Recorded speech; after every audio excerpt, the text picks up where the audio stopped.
आमदार शशिकांत शिंदे आपल्यासोबत आपण त्यांच्याशी बातचीत करणार आहोत। पंकजाताई मुंडे यांनी आता भाजपच्या वरिष्ठांकडे तक्रार केलेली आहे की राष्ट्रीय नेता असताना देखील सुरेश धस यांच्याकडून माझ्याबद्दल जे वक्तव्य केलं जातं त्यांना समज देण्यात यावी अशा आशयाचे त्यांनी एक विनंती त्या ठिकाणी केली। कसं पाहता, धुसफूस सुरू झाली आहे? नाही, याच्यात बघितलं तर सुरेश धसांनी पहिल्यापासून संतोष देशमुखांच्या असलेल्या प्रकरणाला लावून धरलं होतं। त्याच्यावर ते स्टेटमेंट देत असतील, हा त्यांचा व्यक्तिगत स्वातंत्र्याचा विषय आहे। त्याला पक्षाची चौकट असू नये आणि मला वाटतं पक्षाच्या चौकटीच्यामध्ये जर त्यांना समज देण्याचा प्रयत्न होत असेल तर मला वाटतं की एकमेकांच्या बद्दल एक नाराजीचा सूर त्या ठिकाणी पाहायला मिळतोय। एकनाथ शिंदे यांचे खरं तर 57 आमदार निवडून आले, पण निधी वाटपामध्ये कुठेतरी दुजाभाव झाला आणि याशिवाय त्यांनी ज्या योजना सुरू केल्या होत्या, मग त्या आनंदाचा शिदा असू द्या किंवा मग तीर्थदर्शन योजना असू द्या, शिवभोजन थाळी असू द्या, या सगळ्या योजना बंद करण्यात आलेल्या आहेत। कसं पाहता याकडे? हे आम्हाला अगोदरच माहीत होतं। म्हणजे शिवभोजन योजना, आनंदाचा शिदा वगैरे ह्या सगळ्या योजना बंद केल्या जातील, कारण ह्या निवडणुकीच्या अगोदरच केल्या होत्या, निवडणूक जिंकण्यासाठी केल्या होत्या। कदाचित त्यांची संमती आहे काय माहीत नाही, परंतु ज्यावेळेला हा निर्णय होतो त्यावेळेला कॅबिनेटमध्ये किंवा ह्या तिघांच्यामध्ये चर्चा झाल्याशिवाय तो निर्णय होत नाही। त्यामुळे त्यांना न सांगता केलं असं मला वाटत नाही, त्यांना सांगूनच हे सगळं केलेलं आहे। फक्त जनतेला फसवण्याचं काम निवडणुकीच्या अगोदर केलेलं आहे। रामदास कदम यांचं वक्तव्य समोर आलं, एक लाडकी बहीण योजना बंद झाली तर 10 नवीन योजना सुरू करेल सरकार। कसं पाहता याकडे?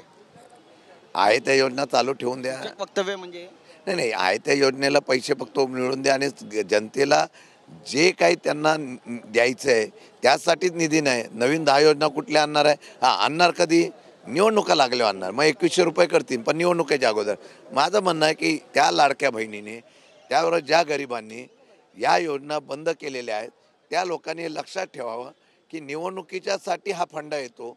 पुढच्या वेळेला काही योजना आल्या तरी घ्या, पण निवडणुकीच्या संधीवर झाल्यानंतर योजना बंद करण्याला धडा शिकवा। एकनाथ शिंदे यांचं एक महत्त्वाचं विधान आहे की मविवाचं सरकार होतं तेव्हा प्रवीण दरेकर यांना तुरुंगात टाकण्याचा प्लॅन होता, पण या कटामध्ये सामील न होण्याचं मी ठरवलं होतं आणि योग्य वेळी मी बाहेर पडलो आणि धडा शिकवला। नाही, घडलं होतं का? राजकारणामध्ये मला त्याची कल्पना नाही, पण राजकारणामध्ये माझं म्हणणं आहे की दोन्हीकडून अशा प्रकारचा वापर होणं चुकीचं आहे, जेणेकरून एखादा व्यक्ती विरोधामध्ये काम करतो म्हटल्यानंतर लगेच त्याच्या संदर्भामध्ये कारवाई करण्याची भूमिका घेणं हा सुडाचं राजकारण आहे। त्यामुळे लोकशाही जिवंत राहत नाही आणि तिकडं घडतं तिकडे इकडं पण तसंच चाललेलं आहे ना। नक्कीच। नितेश राणे ज्या पद्धतीनं वक्तव्य करतात, आता छत्रपती शिवाजी महाराज यांच्या सेनेत एकही मुसलमान नव्हता असं त्यांनी म्हटलं होतं, सगळे हिंदू होते असं त्यांचं म्हणणं आहे, दावा सुद्धा केला त्यांनी।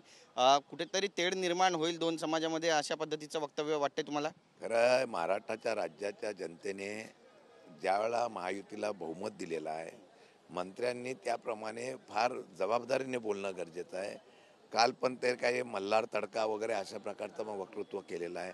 त्यानंतर शिवाजी महाराजांच्या सैन्यामध्ये मुसलमान नव्हते, अशी अनेक उदाहरणं आहेत की शिवाजी महाराजांच्या सैन्यामध्ये एक विश्वासू सरदार म्हणून मुसलमानांनी पण काम केलेलं आहे, आर्मारदर त्यांनी सांभाळलेला आहे। त्यामुळे मला वाटतं की हे राज्याच्या जबाबदार मंत्र्यांनी महाराष्ट्रामध्ये ज्यावेळेला सत्तेवर बसतो तेव्हा एखाद्या धर्माचे किंवा एखाद्या व्यक्तीचे तुम्ही नेतृत्व करणार तर अखंड महाराष्ट्राचे करतात, त्याप्रमाणे त्यांनी हे बघितलं पाहिजे असं मला वाटतंय। नक्कीच। बीडमध्ये सध्या काय सुरू असा प्रश्न अनेकांना पडला आहे, कायदा सुव्यवस्थेचा प्रश्न निर्माण झालेला आहे आणि यावरच पंकजाताई यांनी सुरेश धस यांच्यावर पण निशाणा साधला। ते म्हणतात की सर्वत्र कॅमेरे घेऊन फिरणारे धस गुपचूप जाऊन धनंजय मुंडे यांना कसे काय भेटले, कॅमेरे का घेऊन गेले नाहीत? मला वाटतं की बीडमध्ये सध्या राजकारणामध्ये स्वतः आता अजितदादा तिथं पालकमंत्री झालेले आहेत, शिस्त लावतील राज्याच्या प्रमुखांनी, त्याप्रमाणे आता त्या बीडमध्ये ज्या पद्धतीने आता एक एक विषय बाहेर येतात त्याला कुठेतरी कायदा सुव्यवस्था राखण्याचा प्रयत्न आता सरकारने केला पाहिजे। बातचीत केल्याबद्दल कॅमेरा पर्सन संतोष कदमसह गिरीश गायकवाड, TV9 मराठी, मुंबई।